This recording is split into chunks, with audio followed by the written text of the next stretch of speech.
দর্শক, জিম্বাবুয়ে টেস্টের আগে বড় দুশ্চিন্তায় বাংলাদেশ ক্রিকেট দল। 7 নম্বরে কে খেলবেন, একাদশ নিয়ে চরম ধোঁয়াশা। বিস্তারিত জানতে ভিডিওটি সম্পূর্ণ দেখার অনুরোধ রইল। দর্শক, আর মাত্র 24 ঘন্টারও কম সময় বাকি। এরপরে হারারের মাঠে জিম্বাবুয়ের বিপক্ষে একমাত্র টেস্টে মাঠে নামবে বাংলাদেশ ক্রিকেট দল। কিন্তু ম্যাচ শুরুর আগে সবচেয়ে বড় আলোচনার বিষয় হয়ে উঠেছে টাইগারদের সম্ভাব্য একাদশ। বিশেষ করে 7 নম্বর ব্যাটিং পজিশন নিয়ে তৈরি হয়েছে বড়সড় প্রশ্ন। দর্শক, দলে কি আদৌ এমন কোনো ক্রিকেটার আছেন যিনি এই গুরুত্বপূর্ণ পজিশনে ব্যাট হাতে কার্যকর ভূমিকা রাখতে পারবেন? এবারে স্কোয়াডে ভারসাম্যর অভাব যেন স্পষ্টভাবে চোখে পড়ছে। যদিও 7 নম্বরে একজন স্বীকৃত ব্যাটার খেলানো হয়, তাহলে বাধ্য হয়ে মাত্র 4 জন বিশেষজ্ঞ বোলার নিয়ে মাঠে নামতে হবে। আর টেস্ট ক্রিকেটে এমন সিদ্ধান্ত কতটা কার্যকর হবে সেটি এখন ভাবিয়ে তুলছে টিম ম্যানেজমেন্টকে। দর্শক, এই জটিলতার মূল কারণ হলো দলের অন্যতম সেরা অলরাউন্ডার মেহেদী হাসান মিরাজকে বিশ্রামে দেওয়া হয়েছে। অফ স্পিনার নাইম হাসানকে ম্যাচ টাইম দেওয়ার উদ্দেশ্যে এই সিদ্ধান্ত নিয়েছে জাতীয় নির্বাচক প্যানেল। কিন্তু মেহেদী হাসান মিরাজের অনুপস্থিতিতে বড় একটি শূন্যতা তৈরি হয়েছে। কারণ টেস্ট ক্রিকেটে 7 নম্বরে ব্যাট হাতে যেমন তিনি নির্ভরযোগ্য, তেমনি বল হাতে দলের অন্যতম ভরসার নাম। ব্যাটিং এর দিক থেকে নাইম হাসান, তাইজুল ইসলাম কিংবা হাসান মাহমুদের চেয়ে অনেকটাই এগিয়ে ছিলেন মেহেদী হাসান মিরাজ। ফলে এবার সেই অভাব পূরণ করতে হবে নিচের সারির ব্যাটারদের সম্মিলিত প্রচেষ্টায়। এর মধ্যে নিশ্চিত হয়েছে আরও একটি পরিবর্তন। পাকিস্তানের বিপক্ষে সর্বশেষ টেস্ট খেলা একাদশে থাকলে এবার খেলতে পারবেন না লিটন কুমার দাস।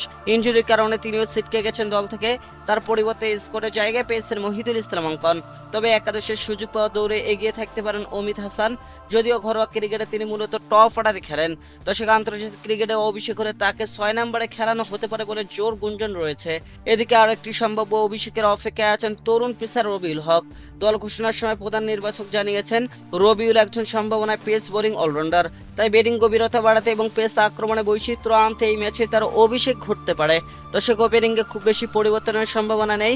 পাকিস্তানের বিপক্ষে যেভাবে তানজিদ হাসান, তামিম ও মাহমুদুল হাসান জয় ইনিংস শুরু করেছিলেন, এবারও সেই জুটিকে দেখা যেতে পারে। 3 নম্বরে মমিনুল হক, 4 নম্বরে অধিনায়ক নাজমুল হোসেন শান্ত এবং 5 নম্বরে অভিজ্ঞ মুশফিক রহিম। এই 3টি জায়গায় কার্যত নিশ্চিত বলেই ধরা হচ্ছে।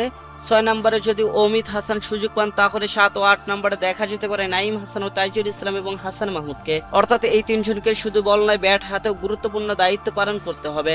দর্শক, পেস আক্রমণের সদ্য কাউন্টি ক্রিকেট থেকে দারুণ ছন্দ নিয়ে ফেরা হাসান মাহমুদের ওপর থাকবে বড় প্রত্যাশা। তার সঙ্গে নতুন মুখ রবিউল হক এবং দীর্ঘদিন পর ফিট হয়ে ফেরা গতি তারকা ইবাদত হোসেনকে দেখা যেতে পারে বাংলাদেশের পেস ইউনিটে। সব মিলে একাদশ নিয়ে এখনো রয়েছে বেশ কিছু ধোঁয়াশা।